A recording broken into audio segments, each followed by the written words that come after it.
킴푹이라는 베트남 여인이 있었습니다. 그녀가 어린 소녀 시절에 월남 전쟁이 터졌고요. 어느 날 갑자기 그녀가 살고 있는 마을에 폭격기가 날아와서 폭탄이 떨어졌다고 합니다. 마을은 삽시간에 불바다가 되었고 그녀는 구사일생으로 살아남았습니다. 당시 그 주변에 있었던 미군 종군 기자의 카메라에 그녀가 필사적으로 도망치는 사진이 찍히게 되었고요. 그것 때문에 그녀는 유명 인사가 되었습니다. 이후에 유명해진 그녀는 이 전쟁의 참상을 알리며 연설을 하며 전 세계 방방곡곡을 돌아다녔는데, 이 어느 날 연설을 하던 중에 자기 마을에 이 폭탄이 떨어지던 내용을 말하고 있었다고 합니다. 근데 연설 후에 저쪽에서 한 사람이 다가오더니 이렇게 고백을 하는 것이었습니다. 제가 그때 그 폭격기를 조종했던 조종사입니다. 정말 죄송합니다. 이 그녀의 연설을 듣고 있다 보니까 도저히 양심의 가책이 느껴져서 참을 수가 없었던 겁니다.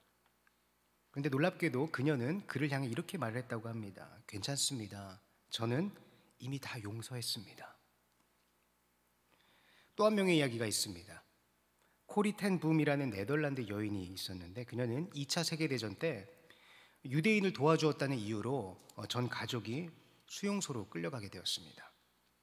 그녀와 그녀의 가족들은 모두 극심한 고문에 시달리다가 결국 가족들은 모두 죽게 되었고 그녀 혼자 또 구사일생으로 살아남게 되었습니다. 전쟁 후에 그녀는 또 전 세계를 돌아다니면서 간증을 하며 복음을 전하는 삶을 살게 되었는데, 어느 날 간증이 또 끝나고 사람들과 악수를 나누고 있었는데 자신에게 악수를 청하며 다가오는 한 남자를 보고 얼어붙었다고 합니다. 수용소에서 자신과 가족들을 그렇게 모질게 대했던 독일인이었기 때문입니다. 그녀는 그 순간 하나님께 이렇게 기도했습니다. 하나님, 다른 사람은 다 용서할 수 있어도 이 사람만큼만은 제가 절대로 용서할 수 없습니다. 근데 그 순간 그녀의 마음속에 하나님께서 이런 음성을 불어넣어 주셨다고 합니다. 나는 이 사람까지도 용서하기 위해서 십자가에 매달렸단다. 그는 이 음성을 듣고 그를 용서할 수 있겠다는 마음을 품게 되었고 그 남자의 손을 붙잡았다고 합니다. 그리고 그녀는 후에 그 남자의 손을 붙잡고 악수를 했던 그 순간이야말로 자신의 인생에서 가장 빛났던 순간이라고 고백을 했습니다. 어떠십니까? 참 이런 이야기를 들으면 가슴이 뭉클해지죠. 도전이 됩니다. 용서. 오늘 주기도문의 주제인데 우리 단도직입적으로 스스로에게 한번 물어봤으면 좋겠습니다. 용서가 쉽습니까? 어렵습니다. 너무나 어렵기 때문에 우리는 방금 전에 이런 이야기들을 들으면 정말 대단하다는 생각이 듭니다. 어떻게 저런 용서의 마음을 품을 수 있을까? 겉으로 쿨한 척, 겉으로 용서하는 척은 어떻게 할 수 있겠는데 정말로 마음속 깊은 곳에서부터 진심으로 저 사람을 품고 용서할 수 있는 마음은 정말로 어렵습니다. 저도 가끔씩 밤에 애들을 재우고 아내와 함께 이런저런 하루에 있었던 일들을 나눌 때가 있는데요. 짜증났던 일, 화났던 일들을 나눌 때가 있습니다. 그러면 나름 서로 위로를 해줍니다. 그냥 잊어버려. 시간이 지나면 괜찮아질 거야. 맞습니다. 때로는 시간이 약이기도 하죠. 그런데 그냥 그렇게 단순히 덮어놓고 넘어가는 것과 분명하게 용서를 하고 넘어가는 것은 완전히 다른 이야기입니다. 그냥 넘어갔다가 나중에 또 그 일이 생각나면 어떻습니까? 또 화가 나요. 경우에 따라서는 웃으면서 그날 일을 회상할 수도 있겠습니다만 엄밀히 말해서 웃고 넘어간다는 것 자체가 아직 해결되지 못한 뭔가 응어리가 남아있다는 것 아니겠습니까? 우리는 왜 이렇게 용서를 하기가 힘들까요? 다른 사람을 품고 사랑하는 것이 너무 어렵습니다. 저는요, 이건 역시 우리의 본성과 깊은 관련이 있다고 생각을 합니다. 첫 사람인 아담과 하와가 선악과를 따먹고 하나님 앞에서 처음으로 죄를 지었을 때 하나님께서는 이런 벌을 내리셨습니다. 창세기 3장 17절로 19절에 이렇게 기록이 되어 있습니다. 아담에게 이르시되 내가 내 아내의 말을 듣고 내가 내게 먹지 말라 한 나무의 열매를 먹었은즉 땅은 너로 말미암아 저주를 받고 너는 내 평생에 수고하여야 그 소산을 먹으리라. 땅이 내게 가시덤불과 엉겅퀴를 낼 것이라. 내가 먹을 것은 밭의 채소인즉 내가 흙으로 돌아갈 때까지 얼굴에 땀을 흘려야 먹을 것을 먹으리니 내가 그것에게 취함을 입었음이라. 너는 흙이니 흙으로 돌아갈 것이니라 하시니라. 땀을 흘리며 수고를 해야만 먹을 수 있게 된 겁니다. 노동이 시작된 거죠. 땀을 흘리는 만큼, 내가 일을 한 만큼 먹을 수가 있기 때문에 대가라는 것이 생기게 되었고요. 더 나아가서 경쟁이라는 것이 시작이 된 거예요. 이 세상의 자원은 유한한데 우리 모두가 내가 더 많이 갖기를 원하잖아요. 그러니까 자연스럽게 우리 가족, 우리 공동체 외에는 경쟁자가 되어버린 겁니다. 그래서 우리는 사촌이 땅을 사면 배가 아파지는 것이고, 나보다 저 친구가 성적을 잘 받으면 배가 아픈 것이고, 우리 집보다 저 집이 더 잘 살면 부러운 거예요. 학교에서 공부를 할 때나 직장에서 일을 할 때 우리는 때로는 다 같이 협동해서 하나의 목적을 이루기 위해서 나가는 것처럼 보일 때도 있기는 합니다만, 결국은 다 내 성적, 내 실적, 이것과 연결이 되지 않습니까? 이것이 세상의 논리입니다. 이 땅의 힘의 논리는 우리를 모두 경쟁자로 만들어버린다는 거예요. 자, 그런데 이 땅에서 그런 힘의 논리 속에 몸을 담고 살아가고 있으면서도 그 세상의 논리에 굴복하지 않는 사람들이 있습니다. 누구일까요?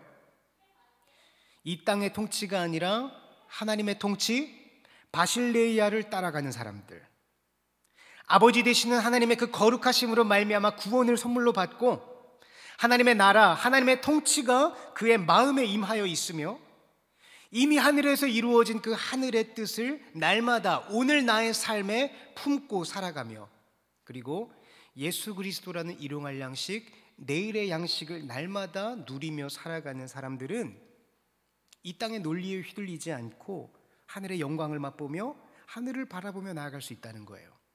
그것이 주기도문의 내용이었죠. 이런 사람들은 옆에 있는 사람을 단순한 경쟁자로 보지 않기 때문에 오른뺨을 맞아도 왼뺨을 돌려댈 수 있는 겁니다. 내가 먼저 예수 그리스도의 그 엄청난 죄 사함을 받았기 때문에 내 옆에 있는 사람도 용서할 수가 있는 거예요.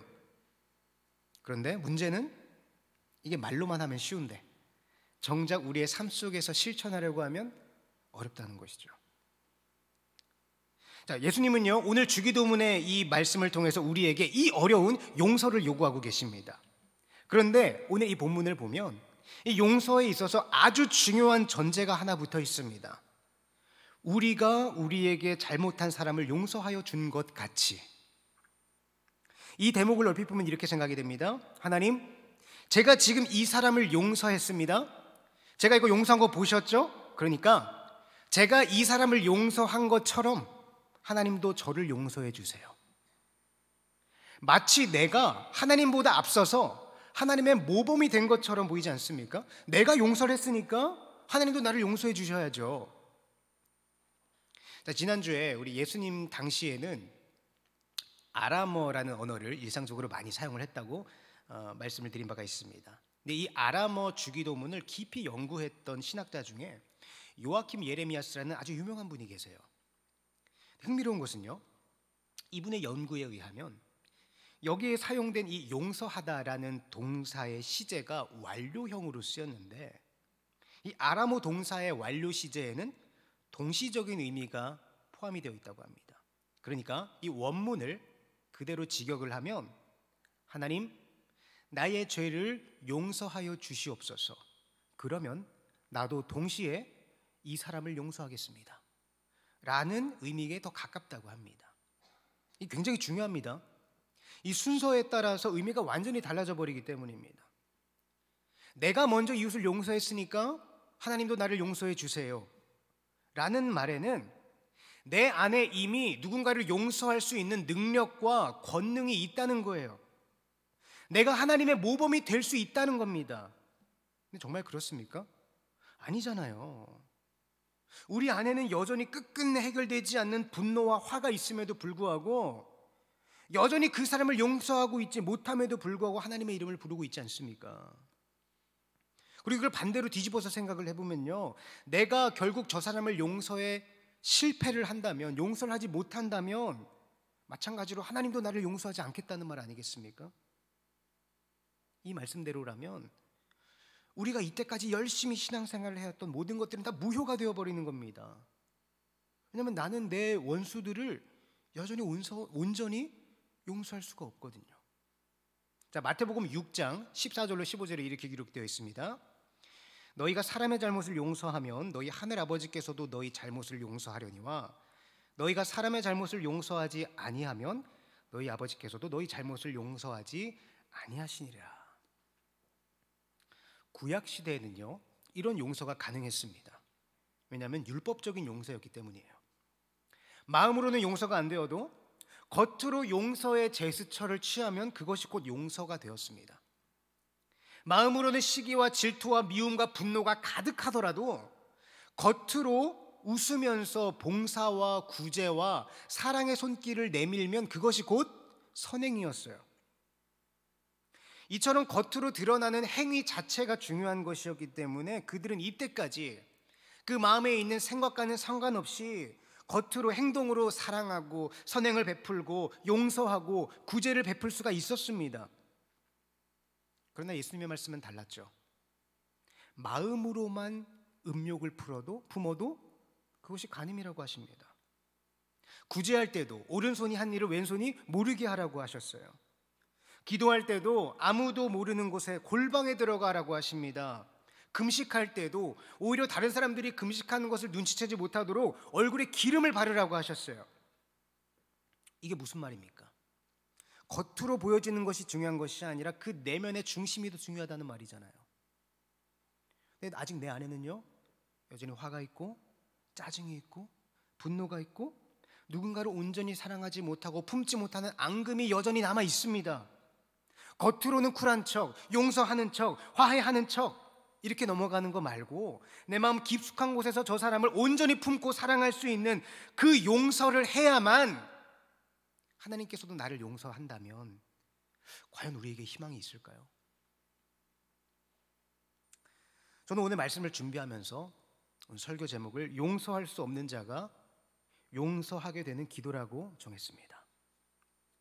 이 용서라는 주제는 너무나 어렵고 민감하지만 여기에 하나님의 은혜가 임하면 이것이 절망으로 끝나지 않고 복음의 말씀으로 변하기 때문입니다. 그 복음의 말씀이 이 마태복음 18장에 만달란트 빚진 자의 비유에 분명히 나와 있습니다. 우리가 본문을 읽진 않았지만 다들 그 비유의 내용을 알고 계시리라 생각을 합니다. 대략적인 내용은 이렇죠. 어떤 종이 임금에게 10,000달란트를 빚졌습니다. 10,000달란트는 어마어마한 액수입니다. 보통 금을 재는 단위로 썼다고 하는데요, 1달란트는 6,000데나리온이고 1데나리온은 당시 하루 평균 노동 임금이었습니다. 요즘 하루 일당이 10만 원에서 15만 원 정도 된다고 하는데 적게 잡아서 10만 원이라고만 잡아도 6만 달란트면 6조 원입니다.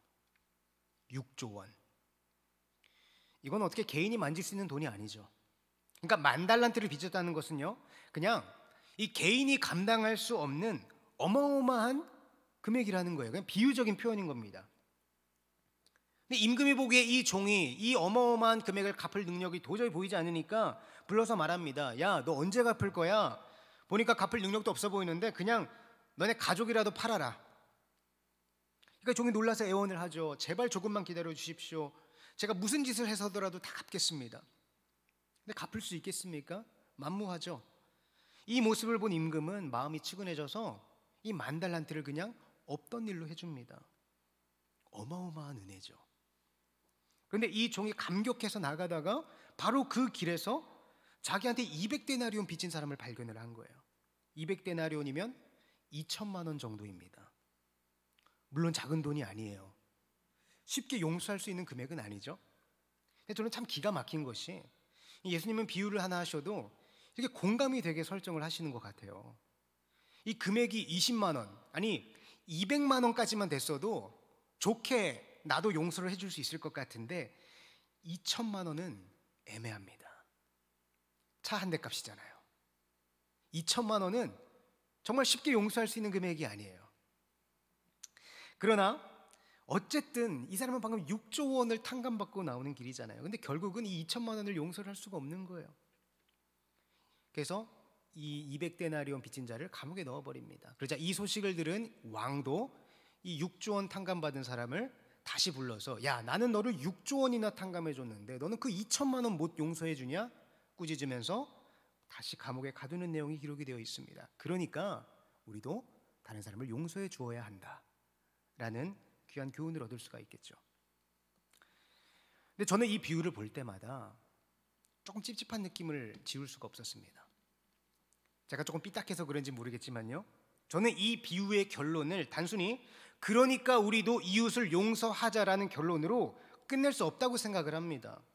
왜냐하면 이 비유에서 이 10,000달란트 빚진 자가 우리거든요. 그런데 이 10,000달란트 빚진 자가 결국 이 용서에 성공을 했습니까? 못했습니다.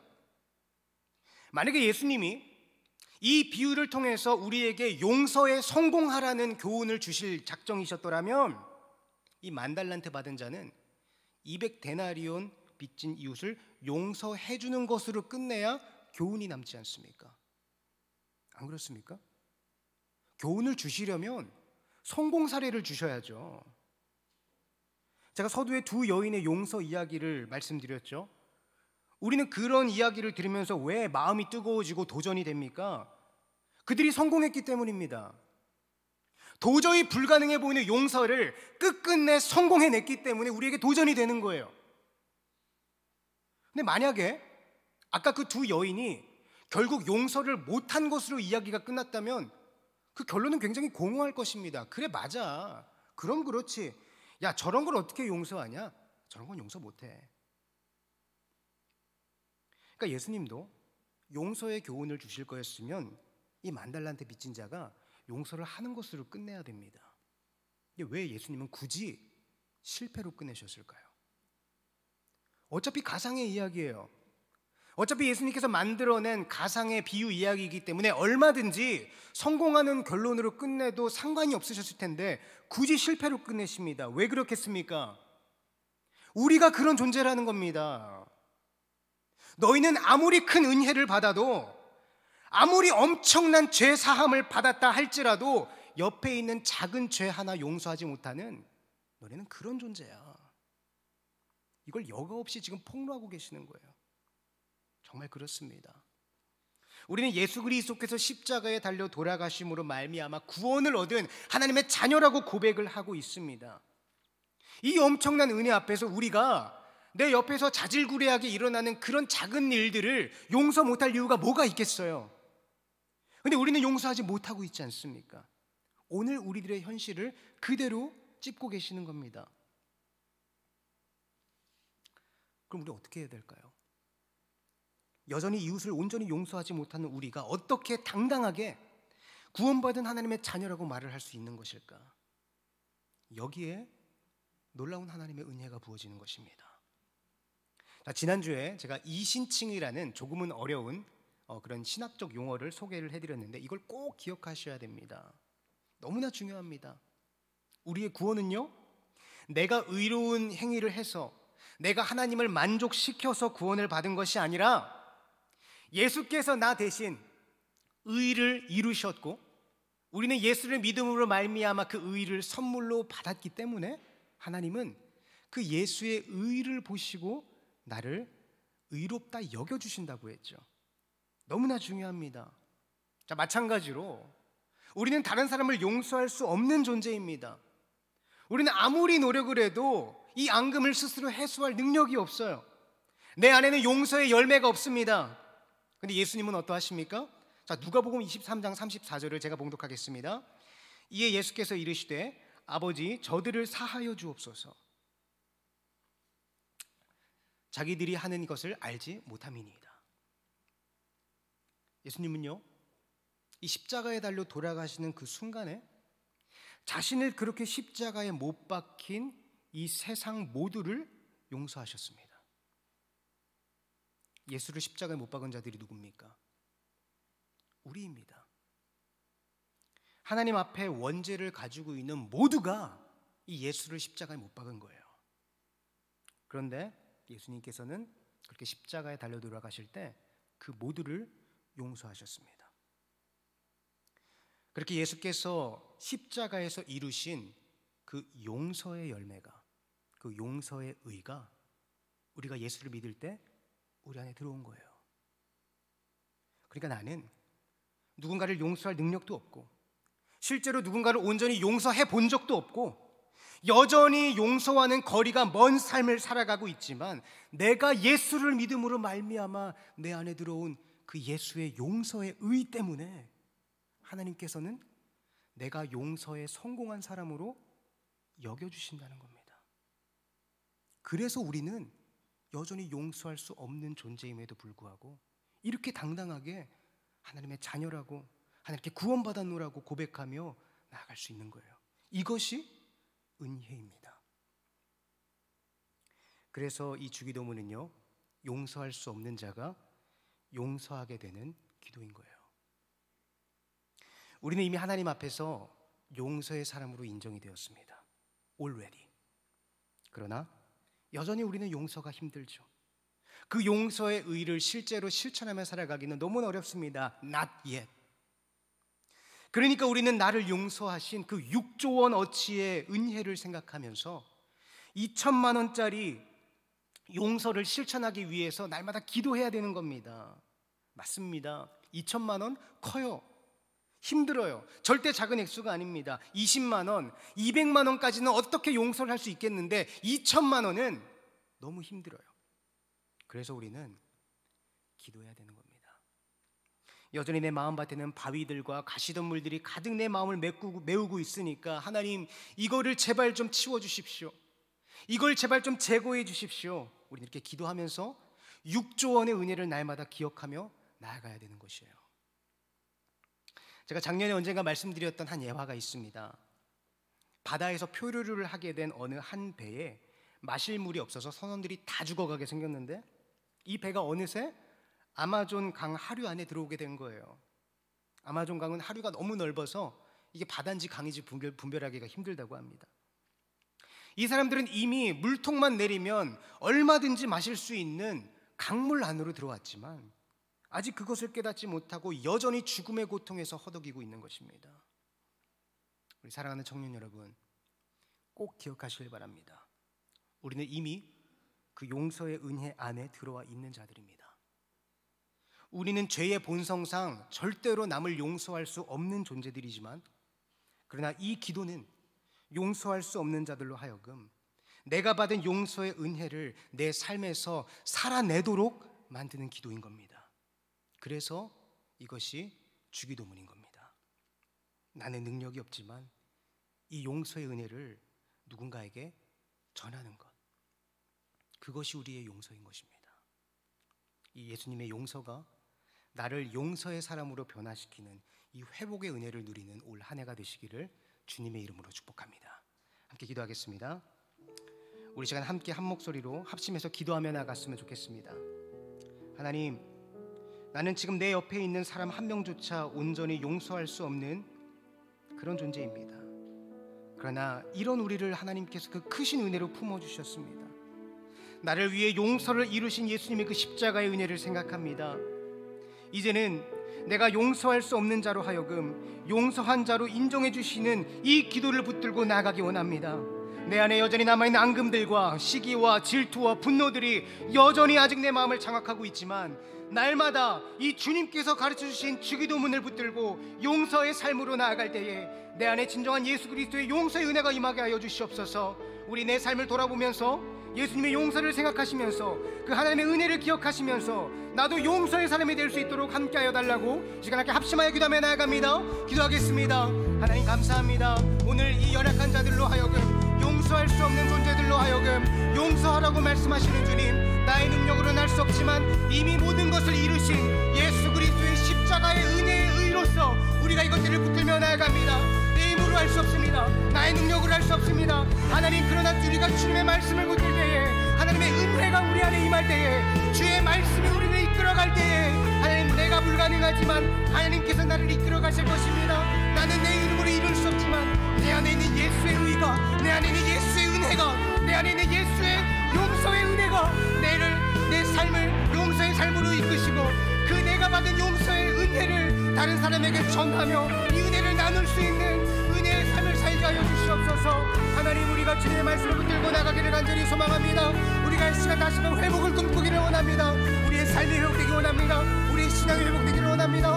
우리의 기도가 회복되기를 원합니다. 우리의 용서가 회복되기를 원합니다.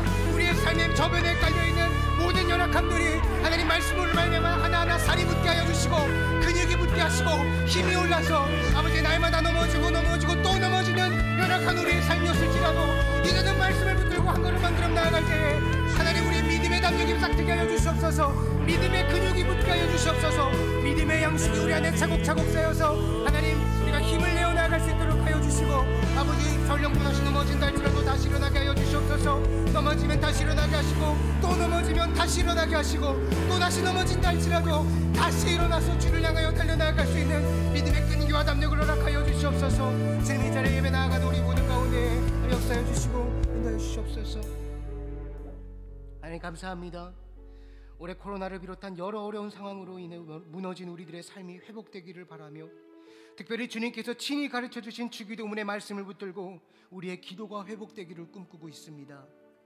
한 구절 한 구절마다 깊이 배어있는 그 하나님의 크신 은혜의 말씀이 우리의 마음에 새겨지게 하시고 이 말씀이 지식으로 끝나지 않게 하시고 우리의 삶과 우리의 기도에 다시 한번 불을 지피는 귀한 은혜의 말씀이 될 수 있도록 우리와 함께하여 주시옵소서. 또다시 한 주간 세상으로 나아가는 우리 청년들의 심령을 붙들어 주셔서 이 악한 세상의 법칙에 사로잡히지 않게 하시고 하나님의 통치와 하늘 양식을 날마다 공급받고 성령의 사람으로 한 주간 살아갈 수 있도록 함께하여 주시옵소서. 예수님의 이름으로 기도드립니다. 아멘.